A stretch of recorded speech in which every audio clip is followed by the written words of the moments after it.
Fred Kiluswa alizaliwa mwaka 1992 na alijulikana kama mwigizaji maarufu wa filamu na tamthilia nchini Tanzania.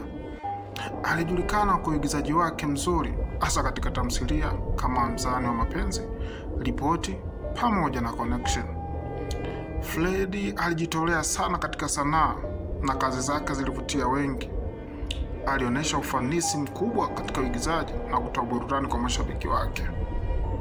Fred alijizolea maarufu kutokana na uigizaji wake mzuri katika filamu hizi na alifanya kazi zake kuwa na athari kubwa kwa mashabiki na sanaa ya filamu nchini Tanzania. Fred alikuwa akiishi Sinza na alikuwa baba mwenye mke mmoja na watoto wawili. Fred alikuwa na upendo mkubwa kwa sanaa tangu utotoni na alionyesha kipaji cha uigizaji akiwa mdogo.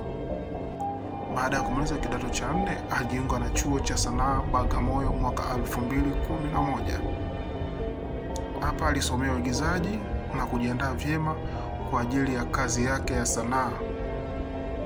Fred Kiluswa alifariki dunia tarehe 16 Novemba 2024 na kuzikwa makaburi ya Kinondoni jijini Dar es Salaam. Baada ya kupambana na matatizo ya moyo na pressure alipokuwa akitibiwa katika hospitali ya Mloganzila. Alifariki akiwa na umri wa miaka 32. Taarifa za familia na mashabiki zinaonyesha jinsi alivyokuwa mtu mwenye upendo na kujitolea katika kazi zake. Fred ameacha alama kubwa katika tasnia ya filamu nchini Tanzania. Alikuwa na kipaji cha kipekee na alikumbukwa sana kwa michango yake katika filamu na tamthilia za Tanzania. Ingawa ameondoka mapema sana, atakumbukwa daima na mashabiki wake.